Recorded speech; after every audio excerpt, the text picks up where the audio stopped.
Pichichi বিৰোধিতা কৰিছে গৌৰৱপুৰ অখিল গগৈ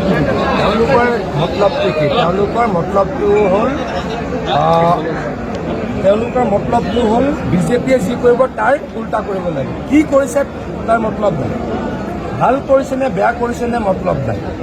তেওঁলোকৰ মতলবটোৱে হ'ল তেওঁলোকে কি এপিজমেণ্ট কৰিব লাগে আৰু বিজেপিয়ে কৰা কামৰ বিৰোধিতা কৰিব লাগে।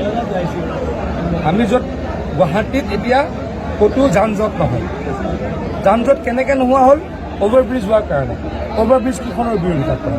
কেইদিনমানৰ পাছত ইয়াতে কি হ'ব, এখন ব্ৰহ্মপুত্ৰ দলং হ'ব, আপোনালোকে চাব, তাৰ বিৰোধিতা কৰিছে।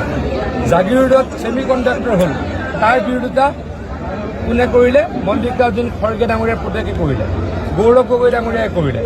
মানে আমি ভাল কাম কৰিলেও তেওঁলোকে বেয়া পাই তাৰ বিৰুদ্ধাচৰণ কৰে। সেইকাৰণে অসমৰ এইবাৰৰ নিচিনা ৰিজাল্ট আগতে কেতিয়াও হোৱা নাই। অসমৰ ইতিহাসত এতিয়ালৈকে 102টা চিট কোনো দলে বা কোনো মিত্ৰজোঁটে পোৱা নাই। কংগ্ৰেছ ধূলিসাৎ হৈ গৈছে।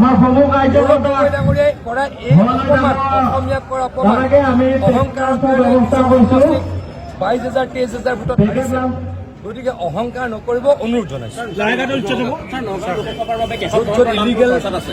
য'ত ইলিগেলি মানুহ আছে তাত ডেফিনেটলি হ'ব, তাত কম্প্ৰমাইজ নহয়।